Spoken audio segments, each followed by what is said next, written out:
The desert.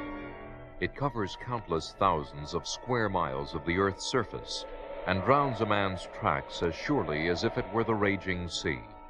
And the man alone, set down in the midst of this barren, relentless waste, seems but a pitiful, helpless thing indeed. It is just past dawn when Conan sees the man.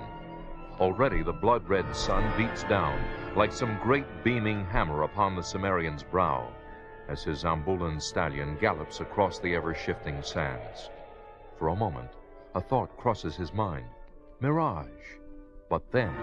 By Conan, it is a man, out here alone in the middle of the desert. Hard to make him out. Whoa, boy, steady. No, it's no mirage, as we first thought, but a real man, and he's gesturing to me. Oh, Greybeard, what are you doing out here alone? My name is Sarkov, and my beard, young man, is not gray, it's white. My apologies, but my question remains. What are you doing out here alone in this desolate place? I am here because someone has stolen my city. What? Aye, as I said, I am Sarkov by name, a sorcerer by trade. Sorcerer? Oh, one of your most kind-hearted types, let me assure you. I live but to protect my city, which is called Coruscant. At least I did protect it, until last night. It was stolen away from under me while I slept. I woke to find it gone. Gone. No one can steal a whole city, old man. Then what am I doing here out in the middle of nowhere? I'll admit I don't know, but I can't... He stole it, I tell you, right from under my nose. And you must help me find it. I tend to steer clear of wizards, but you seem harmless enough. If I help you find this stolen city of yours, what will I get out of it? Peace of mind and a tranquil heart. Not enough. I was thinking about money. I deal in magic, not gold. I'm a sorcerer, not an alchemist. But let's see. There must be something I can... Yes, that's it. If you help me find and rescue my stolen city, I will use my great powers to give you a throne. The throne of a whole city. A throne, eh? Well, some time back, an ancient wizard prophesied that I would one day become a king. Perhaps you, who look even older than he was, are the one who will bring that to pass. Never doubt it, barbarian. I may look old. I am old. But I am still a mighty sorcerer. All right. I'll take a chance with you, old man. Sarkov. The name is Sarkov. Have a little respect. All right, Sarkov. Here, let me help you onto the saddle, and we'll be off. Now, where is this city of yours, this Coruscant? Well, it was north of here, near Shemakesh. But now I don't... North of... You old fool. Shemakesh is south of here. What? That can't be. How? It's clear as the nose on your wrinkled face. Your city wasn't transported away last night. You were.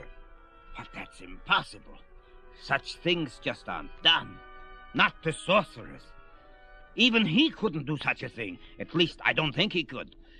But then again... Who is he? Why, Zorval, of course. He's another sorcerer, my bitter rival. What else can you tell me about him? Why, only that he's my son. Your son? But that was centuries ago. You see, for years, Zorval has wanted to begin a holy war against Shemakesh.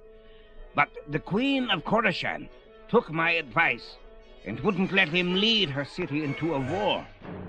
But now, with me gone, the desert may turn red with blood. Then that's why he got rid of you. Aye.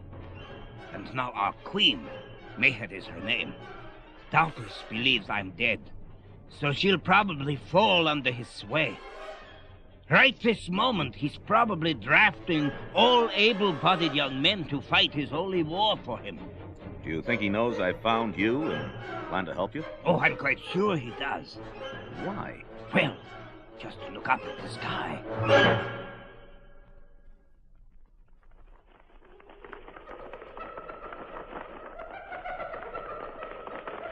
At that moment, Conan suddenly sees the sky has grown black.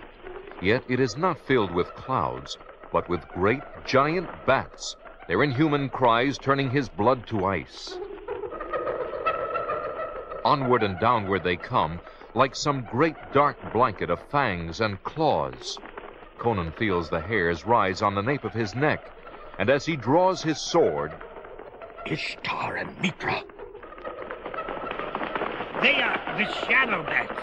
They're a special creation of my son. He's always been very proud of them. You're a sorcerer. How do we fight them? I'm afraid I've never been able to. I guess you might try your sword. Just then, the great bat-like monsters are upon them. With a snarl that is lost among the gibbering, flittering mass, the Cimmerian swings his great broadsword again and again, cutting a swath through them. Shadow bats are not. They're solid enough to be cut and to die. Right from. But so many of them. My sword. Let go of me.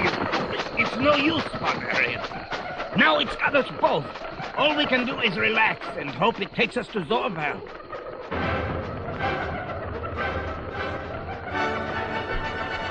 The following moment, Conan finds himself lifted bodily as if he were a child's toy from his horse, as he and the aged Zarkov are borne skyward at a speed which sends the wind whistling by their ears.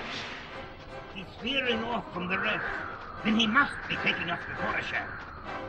I've still got my knife, but no sense using it now. We're too high up. If I slew the creature, we'd just fall to our deaths. Got to bide my time. Look, there it is. You mean... Yes, Khorassan. My stolen city. I recognize the castle. See? In fact, that's where it seems to be taking us now. We're descending. Lower sweeps the circling gigantic bat. Finally, they are directly over the castle grounds. We're low enough to survive now if this thing dropped us. Must strike now!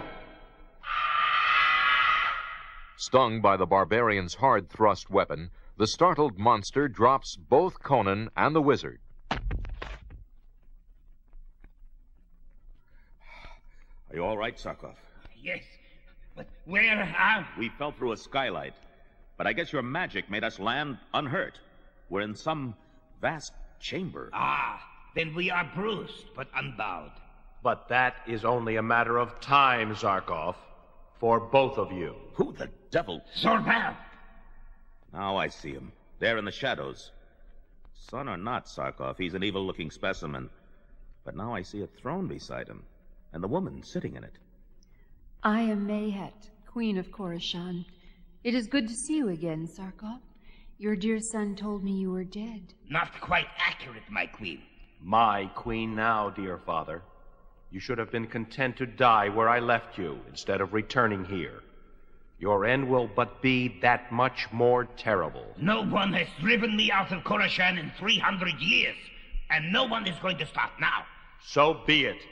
The decision to resist is yours, and I see you brought some broad-shouldered barbarian to try to help you enforce it. Guards! Seize them both! We've got him, sire. It's one thing to seize a Cimmerian, dogs, and another to hold him. He's certainly a strong one, Zorval. Perhaps instead of harming him, you should add him to your army for your holy war. There must be no more, your majesty. Silence! Keep your distance, father. I warn you. If you try to approach the throne... I always told your mother she should have been more firm with you. A pity she died when you were only 90. Now, about this war. Zarkov. I am all right, barbarian. Ishtar, that mystic burst would have slain a normal man. We are neither of us normal men, my son. Now, why don't we... No! You are the one person who could ever challenge my power. So you must die, father or no. In that case, my son, I must do this. A mighty blast. And the next one will be stronger. Ha! My own burst parried it. The battle is joined, then. Yes, regrettably, the battle is joined. Crom, they're getting nowhere. I wonder what they'll try next. Then suddenly, before the startled eyes of the barbarian and the young queen, each man conjures up a glowing, mystic warrior, a shining double of himself, and the two of them clash in cosmic combat. So white. I can hardly look at them. And now, the two gleaming warriors strive, one against another, face to face, no swords, but only strength against strength. They're near equal in skills. Sarkov is old. He's tiring. I can see his double getting weaker by the second. Soon, Sorval will overcome him, and... Barbarian, come to me. I need your help. I'm here, but what can my sword do against magic? Take my hand, and I'll gain your strength. Hurry! Puzzled, the brawny Cimmerian grasps the feeble human hand that reaches out toward him.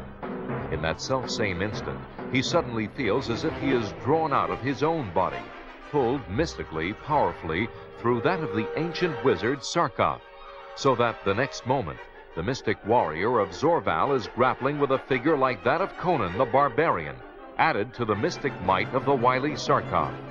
Oh, can't fight both of you.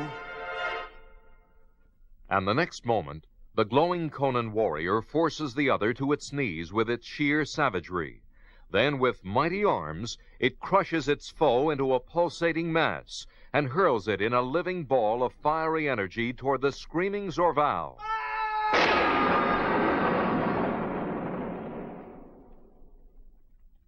Then, when the light has faded... Where is Zorval? My son is no more.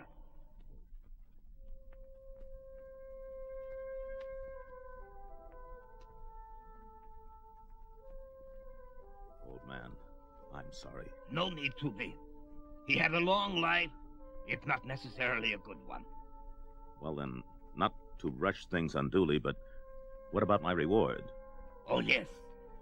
Your Majesty, I'm afraid that I promised this young man a throne if he saved your city, our city, from the clutches of Zorval. No, I had no authority to do so, but I... Say no more, dear Sarkov. Ruling a city in the desert is lonely work. I have been lonely here, and you, barbarian, are a very handsome young man. Then you and your people would accept me as your king? King? Oh, no. Coruscant has forever been ruled by a queen, and ever shall be. But you will still get to sit on a throne, only it would be a little lower than my own. And you could wear a crown. A little one, of course. Of course. But there are things you could lord it over. The annual Date Merchants Festival, for instance, or the caravans of camels which pass through the city. I find them much too smelly. Oh, and occasionally there might be an archery contest. Sarkov, is this what you meant by giving me a throne? Marrying me to this... Well, it seemed like a good idea at the time. Then I free you from your bargain. I'm afraid I must decline your generous offer, Your Majesty. What? I'm afraid I don't quite... Sorry, Highness, I have business up north, where I heard there are new wars stirring among the Hyborians. But for me, just give me a sword on my hip and a horse between my knees.